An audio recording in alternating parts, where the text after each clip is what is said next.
women, and children, and explore practical low-cost steps. Of course, you know us here, we are always looking at low-cost steps to be able to manage our homes and to protect our household. And I will by Dr. Kelechi Amechi Justin. Dr. Kelechi is the Executive Director of Community Conciliation,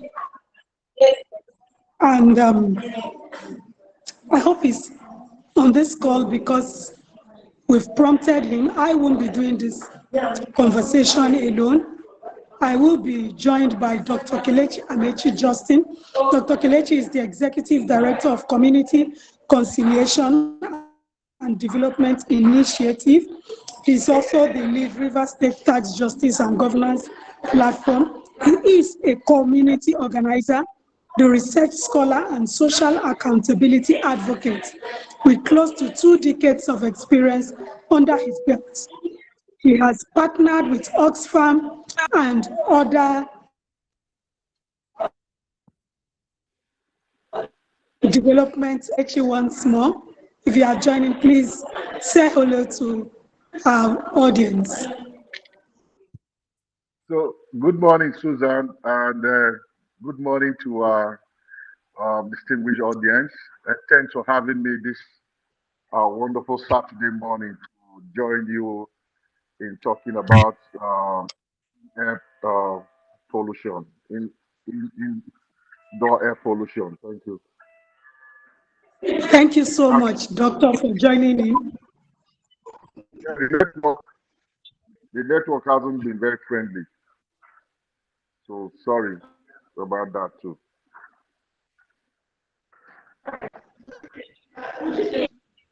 Yes, the network is not stable. What have you? And coincidentally, my name is also Kelechi, so I have my namesake on the show. Time check, it's 25 minutes before 12 midday. So I don't want to waste our time any further. Let's dive in because we have a lot like fuel power generators and charcoal stoves as vital survival tools during blackouts or for preparing our daily meals. However, their placement and use can turn them into invisible hazards. You'll agree with me. So I want to discuss how can we balance our need for backup power and cooking energy with the critical need to protect our lungs from exhaust fumes and thick smoke. Over, Doctor. So, Susan, thank you, Kelechi. Thank you very much for having me.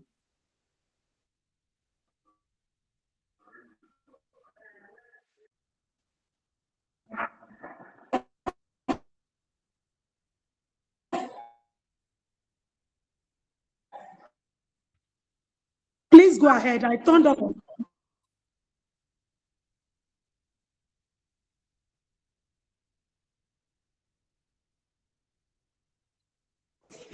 Hello, are you on the call, Doctor?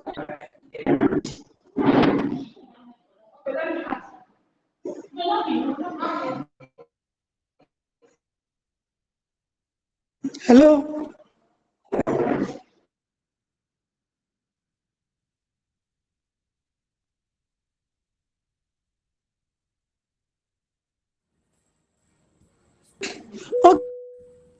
Okay, I think Yeah, network shortly and sorry. okay. Um, Please go um, ahead, um, Doctor. I'm Thank back you. online. I'm back online. So sorry for that short break here. That small glitch. You know how unreliable technology is for us in the developing world. Our infrastructures are not as um, adequate or strong as those you have in the Western world. So, but we'll try to do as much as we can, given um, the services we get and every other stuff we have to rely on to deliver this conversation this morning. So let me quickly dive into the conversation. And thank you for that very brilliant intro. that introduction. Your introduction captures it all. So the quality of our home air, or what we call indoor air, depends on two critical factors, if I would say. So your geographical location and the kind of human activities that goes on. Can you hear me very well? Just can you hear me very well? Yes, I So can. Yes, I can. and the kind of human activities that happen or that are external or internal to your home. So if you live in a forested area, there is that likelihood that your indoor air will be cleaner. And if you live in a deforested area, there is also that propensity to have warmer and less clean air in your premises. And like you rightly mentioned, if you cook with fossil fuel, um, such as maybe kerosene, or you use wood, our normal traditional way of cooking with firewood, the kind of air that you have within your house would also not be as clean as somebody who uses green, or what we call renewable energy in their domestic activities. You mentioned the generator. Somebody who is using generator produces a lot of the generator fumes from powering their home. And where you position your generator also matters. If it is not properly positioned, um, it could cause respiratory problems that could even lead to death. I mean, we've heard, read about instances where um, generator fumes killed families. You know, so they inhale fumes from generator and they get exhausted, and from there they pass on and they die. But if you're using renewable energy like solar or from water, that likelihood that you're getting cleaner energy, yeah, and that cleaner air within your home. And let's not also forget that we have a major challenge in our hands. People do not really know that indoor air pollution kills more than malaria, about 3 times more than malaria in Africa. That's something we don't really realize because of lack of awareness and information. So that most of our people in the rural communities, they use firewood to cook. So that means they will inhale a lot of carbon and maintain. And in other areas where you have gases fled, communities where you have extractive activities, where the multinational and now even local or indigenous oil companies have their activities. They flare gas. I mean, for example, at this moment now, we have a community in the Niger Delta in River State, Bile, that is burning. There is gas. Gas is burning from, the ground there in Bile. They don't have good water. They don't have, the air is not clean. So, and this is as a result of Out hydrocarbon and log in. Is it better? community. Okay. So the air quality, the air quality in places like Bile and maybe in some parts where we live wouldn't, you know, and this is hydrocarbon activities in most of Niger Delta community, you know. So let me again. So if we kind of balance, people will begin to move or transition from for the use of fossil fuel for their energy sources to renewable energy. Though certain literatures have also said that the solar panels, the batteries, and all that around renewable energy also have its own waste and um, environmental challenges. You understand? Because at the end of the lifespan of your batteries that you use for your inverter, how do you also dispose them? Is also important. And right now, that conversation is going on how to best dispose waste from renewable energy. However, it is better that we are able to transition from the use of fossil fuel energy sources to renewable energy. That way, you can have the kind of balance you are advocating. How do people create, that kind of balance at home that they're able to have clean air houses, within their home and communities. So we also need to make renewable energy affordable.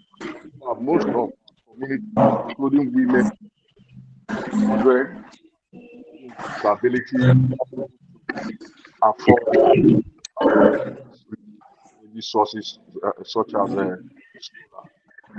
You understand? Thank you so much, Doctor. I mean, that is a whole lot of unpacking you have just done around, the things we use to cook, the fumes from our generator, the carbon that we get to inhale. I mean, in this age where there is so much, the cost of fuel is high, the cost of gas is high. People end up going to cook, but somehow, the fuel is very, very important. I hope our listeners are 12 noon and you are on to Climate Care on Women Radio. You can do well to call our phone lines 0700 0917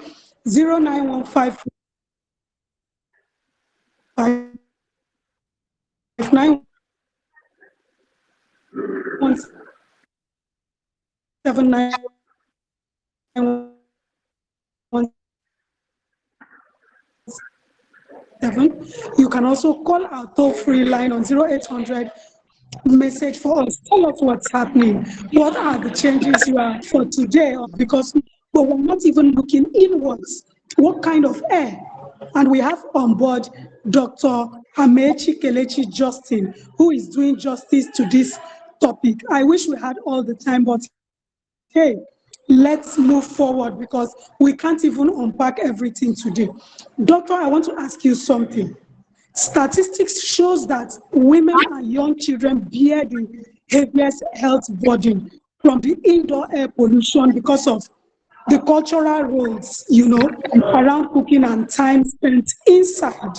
So let's talk about what practical changes, because on Climate Care, we don't just want to amplify the challenges, we also want practical steps for a woman in the community, a woman anywhere to be able to, do these things. And what are the household setups to shield vulnerable family members from breathing in these daily toxins? I mean, because we are looking at how households can position themselves, how they can safely position their generator, their charcoal, their firewood, because hey, we are not going to say stop using firewood. We need to be honest.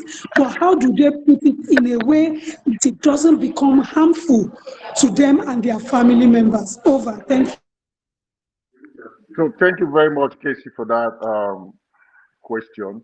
So what I would suggest is this: that in as much as people, especially women and children, who carry out most of the domestic activities in our traditional households, they need to begin to look at how locate their cooking point or kitchens away from their residents some. Because I remember back in my community, in my village, when my grandmother used to, cook for us when she was still alive, so rest in peace. The kitchen was away from the house itself. You understand? So there is a distance between the kitchen and the living quarters. So when you cook with firewood, because then they used to fry gari, they used to cook a whole lot for, how big our African families live, very communal, in a communal way. So the kitchen is left far away from, some distance away from the home. This for those who use firewood. Like you said, we can't stop our people from using firewood at this time until we are able to, scale the use of the inaccessibility and affordability of renewable energy. So your kitchen needs to be some distance away from your living quarter, so that way you don't have most of these greenhouse gases that comes in from your cooking point as a kitchen to your house. Then the other thing is that this practice of burning bushes, burning waste around the house too should be stopped.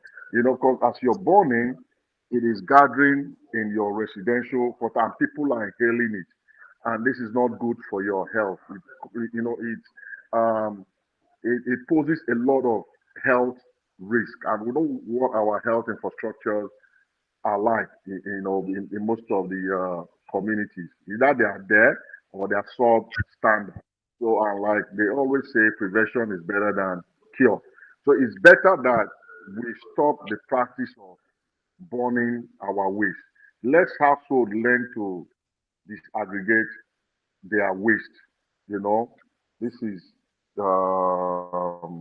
breakable, this is disposable, this is this, in different um, containers and dispose it properly at a designated dump site where maybe the government or any other private person who is responsible for taking care of our waste will not dispose them professionally. That's one or two of the things we can do. Then the other is also to move from fossil fuel energy sources to renewable energy sources, such as there are clean stoves now, but I know that because of cost, most households can't afford it. But if they save and plan over time, if you prioritize that as a household, because you're not just prioritizing cooking, you're also prioritizing your health and the health of your household. Because if you don't do that, you end up spending more on your health, and that would cost you. That has a lot of implications to your resources, how much you can save and how much you can invest in I agree with you, Doctor. Sorry for interjecting because our time is running out. We only have 25 minutes or thereabouts, and now we have less than 4 minutes. So, in your last words, as we conclude, sir, apart from opening windows, and I agree with you, even in cooking, doing anything, you have to prioritize your family because they are key. The food you are cooking is for them. The fuel generator you're burning is for them. So we need to understand how we can also do these things without harming ourselves. Apart from opening windows, what is one low-cost change that anybody listening to us now can make to reduce chemicals, dust chemicals, and mold in the air in just 60 seconds, sir? so quickly. We can begin to cultivate the culture of tree planting or even planting flowers around our residence, our homes. So when you do that, it has the capacity to capture carbon or maintain from gas flare. You understand? So if you live in communities where there are high level of extractive activities, it's advisable that those communities cultivate the culture of planting trees and flowers around their homes so that it's able to capture most of these greenhouse gases that comes out of extractive activities in oil bearing communities. So we're not just talking about oil bearing communities. that practice should also include non-oil bearing communities. So like that is a low hanging fruit for everybody. It's a win-win situation. So you can even plant economic trees, like cashew, like mango. So you're even eating green, you're eating fresh, you're eating organic, from the tree, and at the same time, the tree is insulating, your house, your community from greenhouse gases. So that's something we should do, and we're not doing so much of it. Rather, you see that when we try to build houses, when these estate developers, when multinational oil companies come into communities, they they cut down trees. We are even doing more of cutting down trees than planting.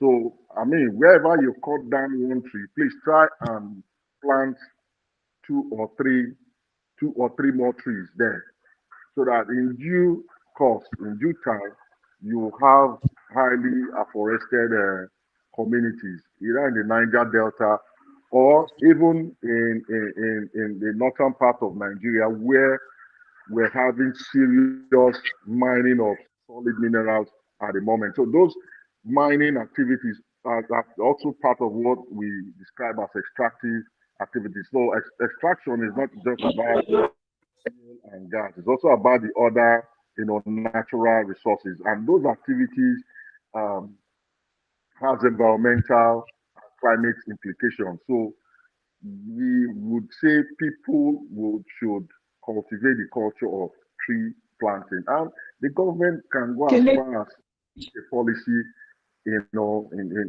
most of the states in the country. I'm sorry.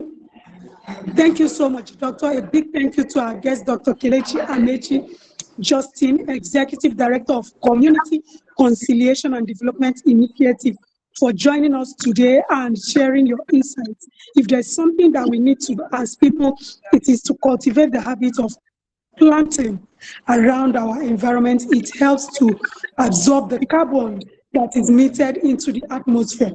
The air we breathe inside our homes is just as vital to our well-being as the food we eat and the water we drink. While indoor air pollution remains a silent threat disproportionately affecting the health of women and children, the solution is largely within our hands. If you missed the show, please go back and listen to it. The solution is largely within us, and intentional changes like improving ventilation, keeping generators outdoors, and reducing the use of dirty fuels, we can instantly create a healthier space for our families. Protecting our home air not only guards our loved ones from sickness today, but also contributes to a cleaner, safer environment for tomorrow. Remember, a healthier life begins with every safe breath we take right at home. Thank you for listening to Climate Care on Women Radio WFM 91.7. Special thanks to my guest, Dr. Amechi. Thank you for joining. We hope to have you another time so that we unpack other areas. And special thanks to the producer, Aisha Sani, and my executive producer, Don Okewale Shonaye. I am Susan Ihoma. Until next time, stay informed, stay engaged, and remain climate conscious, and have a fantastic weekend. Thank you. Thank you, Susan, for having me, and thanks to our listeners to this. So please, your advocacy on clean air, climate change, and climate justice. Thank you. Really appreciate this. Thank you. Thank you, dear. Have a lovely weekend. All right, bye for now.